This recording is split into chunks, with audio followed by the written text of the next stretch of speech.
ಒಬ್ಬ ವ್ಯಕ್ತಿ ಜೀವನ ಪೂರ್ತಿ ದುಡಿದು ಒಂದು ಮನೆ ಕಟ್ತಾನೆ. ಆ ಮನೆ ಕಟ್ಟಬೇಕಾದ್ರೆ ಫೌಂಡೇಶನ್ನ ಸ್ಟ್ರಾಂಗ್ ಮಾಡ್ತಾನೆ, ಬೆಸ್ಟ್ ಸಿಮೆಂಟ್ ಬಳಸ್ತಾನೆ, ಸ್ಟೀಲ್ ಬಳಸ್ತಾನೆ, ಟೈಲ್ಸ್ ಬಳಸ್ತಾನೆ, ಇಂಟೀರಿಯರ್ಸ್ ಎಲ್ಲನೂ ಹಾಕ್ತಾನೆ. ಆದರೆ ಕಣಿಗೆ ಕಾಣದೇ ಇರುವಂಥ ಒಂದು ಚಿಕ್ಕ ಜೀವ ಆ ಮನೆಯ ಸ್ಟ್ರೆಂತನ್ನೆಲ್ಲ ಒಳಗಿಂದಲೇ ತಿಂತಾ ಬರುತ್ತೆ, ಗೊತ್ತೇ ಆಗಲ್ಲ. ಹೌದು, ಇವತ್ತು ನಾವು ಮನೆ ಕಟ್ಟಬೇಕಾದ್ರೆ ಬಹಳ ಜನ ಇಗ್ನೋರ್ ಮಾಡುವಂತಹ, ಅಂದರೆ ಫ್ಯೂಚರ್ನಲ್ಲಿ ಲಕ್ಷಾಂತರ ರೂಪಾಯಿ ನಷ್ಟ ಮಾಡಿಸ್ಬೋದಾದಂತಹ ಒಂದು ವಿಚಾರದ ಬಗ್ಗೆ ಸಂಪೂರ್ಣ ತಿಳ್ಕೊಳ್ಳೋಣ. ಏನದು ಅಂತಂದರೆ ಟರ್ಮೈಟ್ಸ್. ಇವತ್ತು ನಾವು ಟರ್ಮೈಟ್ ಟ್ರೀಟ್ಮೆಂಟ್ ಬಗ್ಗೆ ಸಂಪೂರ್ಣವಾಗಿ ತಿಳ್ಕೊಳ್ಳುವಂಥ ಒಂದು ಪ್ರಯತ್ನ ಮಾಡೋಣ. ಸ್ನೇಹಿತರೆ, ನಿಮಗೊಂದು ಪುಟ್ಟ ಪ್ರಶ್ನೆ. ಈ ವಿಡಿಯೋ ಪೂರ್ತಿ ನೋಡಿದ ಮೇಲೆ ನಿಮ್ಮ ಮನೆಗೆ ಈಗಾಗಲೇ ಯಾರ್ಯಾರು ಟರ್ಮೈಟ್ ಮಾಡಿದ್ದೀರಾ ಅಥವಾ ಮುಂದೆ ಯಾರಾದರೂ ಟರ್ಮೈಟ್ ಮಾಡಬೇಕು ಅಂತ ಅಂದ್ಕೊಳ್ತೀರಾ, ನನಗೆ ಕಮೆಂಟ್ಸ್ ಮಾಡಿ. ನಿಮ್ಮ ಉತ್ತರಕ್ಕೋಸ್ಕರ ನಾನು ಕಾಯ್ತಾ ಇರ್ತೀನಿ.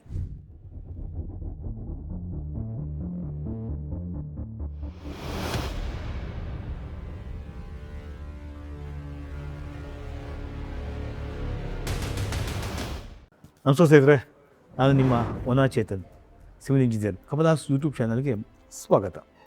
ಇಲ್ಲಿ ಟರ್ಮೈಟ್ ಅಂದರೆ ಏನು? ಟರ್ಮೈಟ್ ಅಂದರೆ ಇದು ಒಂದು ಸಾಮಾನ್ಯವಾದ ಹುಳು ಅಲ್ಲ. ಇದು wood, furnitures, door frame, wardrobes, books, ಹಾಗೆ ಮನೆ ಒಳಗಡೆ ಇರುವಂತಹ ಆರ್ಗ್ಯಾನಿಕ್ ಮೆಟೀರಿಯಲ್ಸ್ನ ತಿನ್ನುವಂಥ ಒಂದು ಇನ್ಸೆಕ್ಟ್. ಅತ್ಯಂತ ಡೇಂಜರಸ್ ವಿಷಯ ಏನು ಗೊತ್ತಾ? ಇದು ಹೊರಗಡೆಯಿಂದ ತಕ್ಷಣ ಕಾಣಿಸೋದೇ ಇಲ್ಲ, ಆದರೆ ಒಳಗಿಂದ ಸ್ಲೋ ಆಗಿ ಡ್ಯಾಮೇಜ್ ಮಾಡ್ತಾನೇ ಬರುತ್ತೆ. ಒಂದು ದಿವಸ ಸಡನ್ನಾಗಿ ನಮ್ಮ ಡೋರ್ ಫ್ರೇಮ್ ಪೌಡ್ರ್ ಆಗಿರುತ್ತೆ, ವಾರ್ಡ್ರೋಬ್ ಒಳಗಡೆ ಹಾಲೋ ಸೌಂಡ್ ಬರ್ತಾ ಇರುತ್ತೆ, ವುಡನ್ ಫ್ಲೋರ್ ಪೂರ್ತಿ ಡ್ಯಾಮೇಜ್ ಆಗಿರುತ್ತೆ, ಫಾಲ್ ಸೀಲಿಂಗ್ ಅಂತೂ ಖಂಡಿತ ಹಾಳಾಗಿರುತ್ತೆ. ಕಡೆಗೆ ರಿಪೇರಿ ಕಾಸ್ಟ್ ಅನ್ನೋದು ತುಂಬ ಜಾಸ್ತಿ ಆಗಿರುತ್ತೆ. ಇಲ್ಲಿ ಮನೆ ಕಟ್ಟಬೇಕಾದ್ರೆ ಟರ್ಮೈಟ್ ಟ್ರೀಟ್ಮೆಂಟ್ಸು ಯಾಕೆ ಮಾಡಿಸ್ಬೇಕು? ಬಹಳ ಜನ ಯೋಚಿಸ್ತಾರೆ, ಸರ್ ಫ್ಯೂಚರ್ನಲ್ಲಿ ಟರ್ಮೈಟ್ ಅಂತ ಬಂದರೆ ಅವಾಗ ಟರ್ಮೈಟ್ ಮಾಡಿಸೋಣ ಬಿಡಿ, ಈಗಲೇ ಯಾಕೆ ಬೇಕು, ಅನ್ನೆಸರಿ ಕಾಸ್ಟ್ ಜಾಸ್ತಿ ಆಗುತ್ತೆ ಇವಾಗಲೇ ಅಂತ ಹೇಳ್ತಾರೆ. ಇದು ಒಂದು ಬಿಗ್ಗೆಸ್ಟ್ ಮಿಸ್ಟೇಕ್ ಅಂತ ಹೇಳ್ತೀವಿ. ಮನೆ ಕಂಪ್ಲೀಟ್ ಆದಮೇಲೆ ಟ್ರೀಟ್ಮೆಂಟ್ ಮಾಡೋದು ಡಿಫಿಕಲ್ಟ್ ಮತ್ತು ಕಾಸ್ಟ್ಲಿ ಕೂಡ. ಆದರೆ ಕನ್ಸ್ಟ್ರಕ್ಷನ್ ಸ್ಟೇಜ್ನಲ್ಲೇ ಟ್ರೀಟ್ಮೆಂಟ್ ಮಾಡಿದ್ರೆ ಫೌಂಡೇಶನ್ ಲೆವೆಲಲ್ಲೇ ಪ್ರೊಟೆಕ್ಷನ್ ಸಿಗುತ್ತೆ, ಸಾಯಿಲ್ಗೆ ಬ್ಯಾರಿಯರ್ ಕ್ರಿಯೇಟ್ ಆಗುತ್ತೆ, ಫ್ಯೂಚರ್ನಲ್ಲಿ ಪ್ರಾಬ್ಲಮ್ಗಳು ತುಂಬ ಕಡಿಮೆ ಆಗುತ್ತೆ, ವುಡನ್ ವರ್ಕು ಸೇಫ್ ಆಗಿರುತ್ತೆ. ಹಾಗಾಗಿ ಟರ್ಮೈಟ್ ಟ್ರೀಟ್ಮೆಂಟ್ ಅಂತಂದರೆ ಲಕ್ಸುರಿ ಅಲ್ಲ, ಇದು ಒಂದು ಫ್ಯೂಚರ್ ಪ್ರೊಟೆಕ್ಷನ್ ಅಂತ ಹೇಳ್ತೀನಿ. ಯಾವ್ಯಾವ ಸ್ಟೇಜ್ಗಳಲ್ಲಿ ಟ್ರೀಟ್ಮೆಂಟ್ ಮಾಡ್ತಾರೆ? ಮೊದಲೇದು, ಇದು ಎಕ್ಸ್ಕವೇಷನ್ ಆದ ನಂತರ, ಅಂದರೆ ಈ ಫೌಂಡೇಶನ್ ಡಿಗ್ಗಿಂಗ್ ಕಂಪ್ಲೀಟ್ ಆದಮೇಲೆ ಆ ಸಾಯಿಲ್ ಮೇಲೆ ಕೆಮಿಕಲ್ನ ಸ್ಪ್ರೇ ಮಾಡ್ತಾರೆ.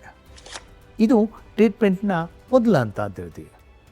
ನಂತರ ಬರೋದು ಈ PCC ಕಾಂಕ್ರೀಟ್ ಅಂತ ಹೇಳ್ತೀವಿ. ಈ PCC ಕಾಂಕ್ರೀಟ್ ಹಾಕೋಕ್ಕಿಂತ ಮುಂಚೆ ಆ ಬಾಟಮ್ ಸಾಯಿಲ್ಗೆ ಆ ಟ್ರೀಟ್ಮೆಂಟ್ ಮಾಡ್ತಾರೆ. ಇದು ಈ ಟ್ರೀಟ್ಮೆಂಟ್ ಮಾಡೋದ್ರಿಂದ ಆ ಟರ್ಮೈಟ್ಸು ಗ್ರೌಂಡಿಂದ ಮೇಲೆ ಬರೋದನ್ನು ಕಂಟ್ರೋಲ್ ಮಾಡುತ್ತೆ. ಈ ಫೌಂಡೇಶನ್ ಸೈಡ್ ವಾಲ್ಸ್ ಅಂತ ಇರುತ್ತಲ್ಲ, ಅದು ಎರಡೂ ಕಡೆಗೂ ಕೆಮಿಕಲ್ ಸ್ಪ್ರೇ ಮಾಡ್ತಾರೆ. ಯಾಕೆ ಅಂತಂದರೆ ಸೈಡ್ ವಾಲ್ ಇರುತ್ತಲ್ಲ ಅಥವಾ ಸಾಯಿಲ್ ಮುಖಾಂತರನೇ ಟ್ರಾವೆಲ್ ಮಾಡುತ್ತೆ. ಈ ಪಿನ್ ಫಿಲ್ಲಿಂಗ್ ಸ್ಟೇಜ್ ಅಂತ ಹೇಳ್ತೀವಿ. ಮಣ್ಣನ್ನು ಫಿಲ್ಲಿಂಗ್ ಮಾಡಬೇಕಾದ್ರೆ ಟ್ರೀಟ್ಮೆಂಟ್ ಕೊಡಬೇಕಾಗುತ್ತೆ. ಅದನ್ನು ಕೆಲವರು ತುಂಬ ಸ್ಕಿಪ್ ಮಾಡ್ತಾರೆ. ಆದರೆ ಇದು ಬಹಳ ಮುಖ್ಯವಾದಂಥ ಸ್ಟೇಜ್, ಏಕೆಂದರೆ ಇದನ್ನು ತಿಳ್ಕೊಳ್ಳೇಬೇಕು. ಇದ್ರ ಬಗ್ಗೆ ನಾನು ಆಲ್ರೆಡಿ ಒಂದು ಇನ್ಸ್ಟಾಗ್ರಾಮ್ ರೀಲ್ಸ್ ಕೂಡ ಹಾಕಿದ್ದೀನಿ. ಅದನ್ನು ನೋಡಿದ್ರೆ ನಿಮಗೆ ಯಾವ ರೀತಿ ಕೆಮಿಕಲ್ ಟ್ರೀಟ್ಮೆಂಟ್ ಮಾಡ್ತಾರೆ ಅಂತ ಕೂಡ ನಿಮ್ಗೆ ಗೊತ್ತಾಗುತ್ತೆ.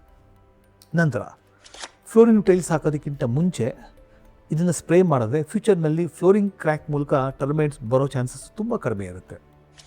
ಈ ವುಡನ್ ಡೋರ್ ಫ್ರೇಮನ್ನು ಇನ್ಸ್ಟಾಲೇಷನ್ ಮಾಡಬೇಕಾದ್ರೆ ಡೋರ್ ಫ್ರೇಮ್ ಹಾಕೋ ಮೊದಲು ಆ ವುಡ್ಗೆ ಕೆಮಿಕಲ್ ಕೋಟಿಂಗ್ ಮಾಡಬೇಕಾಗುತ್ತೆ. ಇದು ಫ್ಯೂಚರ್ ಪ್ರೊಟೆಕ್ಷನ್ಗೆ ತುಂಬ ಇಂಪಾರ್ಟೆಂಟ್ ಆಗಿರುತ್ತೆ. ಸ್ನೇಹಿತರೆ, ಯಾವ್ಯಾವ ಕೆಮಿಕಲ್ನ ಬಳಸ್ತಾರೆ? ಇಲ್ಲಿ ನೋಡಿ, ಮಾರ್ಕೆಟ್ನಲ್ಲಿ ಹಲವಾರು ಕೆಮಿಕಲ್ಸ್ ಇದೆ. ಸಾಮಾನ್ಯವಾಗಿ ಕೆಮಿಕಲ್ನ ಬಳಸಬೇಕಾದ್ರೆ ತಜ್ಞರ ಸಲಹೆ ಇಟ್ಕೊಂಡಿರಿ. ನಿಮಗೆ ಇಲ್ಲಿ ಸೊಲ್ಯೂಷನ್ ಅನ್ನೋದು ಒಂದು ತುಂಬ ಮುಖ್ಯವಾದ ವಿಚಾರ. ಏನಂತಂದರೆ ಈ ಚೀಪ್ ಕೆಮಿಕಲ್ಸ್ನ ಸಾಧ್ಯವಾದಷ್ಟು ಬಳಸೋಕೆ ಹೋಗ್ಬೇಡಿ. ವಾಟರ್ ಮಿಕ್ಸ್ ರೇಷಿಯೋ ಇರುತ್ತಲ್ಲ, ಅದು ತಪ್ಪಾಗಬಾರ್ದು.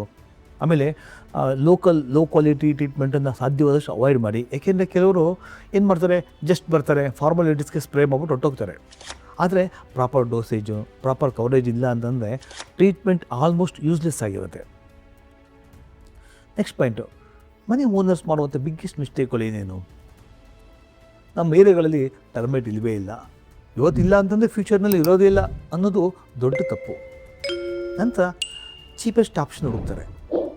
ಇಲ್ಲಿ 5,000 ರೂಪಾಯಿ ಹಣ ಉಳಿಸೋಕ್ಕೋಸ್ಕರ ಫ್ಯೂಚರ್ನಲ್ಲಿ ಲಕ್ಷಾಂತರ ರೂಪಾಯಿ ಹಣನ ಖರ್ಚು ಮಾಡಬೇಕಾದಂಥ ಸಂದರ್ಭ ಬರುತ್ತೆ. ನಾವು ಏನು ಮಾಡ್ತೀವಿ ಅಂದರೆ ಕೆಲವೊಂದು ಸರಿ ವುಡ್ಡು ಮಾತ್ರ ಸ್ಪ್ರೇ ಮಾಡೋದು ಸಾಕು, ಮಿಕ್ಕೋದೆಲ್ಲ ಬೇಡ ಅಂತ ಹೇಳ್ತಾರೆ. ಟರ್ಮೈಟ್ ಟ್ರೀಟ್ಮೆಂಟ್ ಅಂತಂದರೆ ವುಡ್ ಸ್ಪ್ರೇ ಮಾತ್ರ ಅಲ್ಲ, soil treatment is main protection ಅಂತ ಹೇಳ್ತೀವಿ. ಮುಂದಿನ ಮಿಸ್ಟೇಕ್ ಏನು ಅಂತಂದರೆ ನೋ ಡಾಕ್ಯುಮೆಂಟೇಷನ್ಸ್.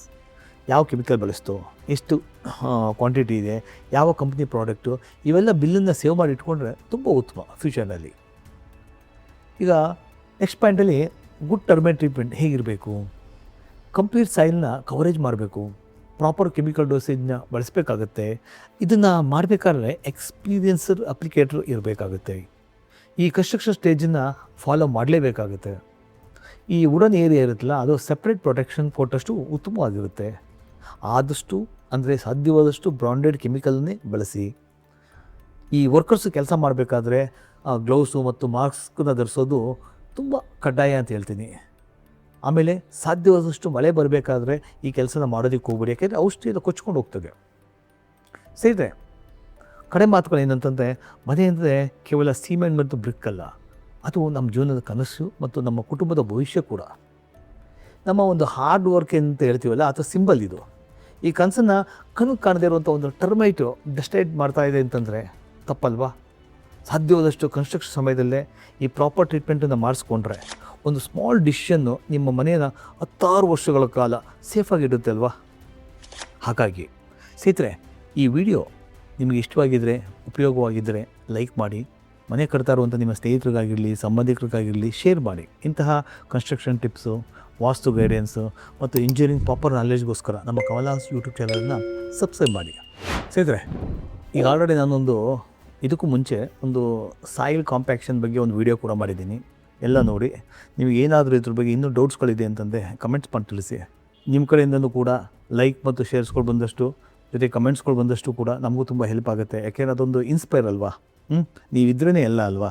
ಹಾಗಾಗಿ ನಿಮ್ಮ ಕಮೆಂಟ್ಸ್ ಮತ್ತು ಲೈಕ್ಸು ನಮ್ಮ ಕಡೆ ಇರಲಿ ಅಂತ ಹೇಳ್ತಾ ಇದ್ದೀನಿ. ನಾನು ನಿಮ್ಮ ವನಾಚೇತನ್. ಮುಂದಿನ ವಿಡಿಯೋದಲ್ಲಿ ಮತ್ತೊಂದು ಉತ್ತಮವಾದ ಮಾಹಿತಿಯೊಂದಿಗೆ ಮತ್ತೆ ಭೇಟಿಯಾಗೋಣ. ಅಲ್ಲಿವರೆಗೂ ಎಲ್ಲರಿಗೂ ಧನ್ಯವಾದಗಳು.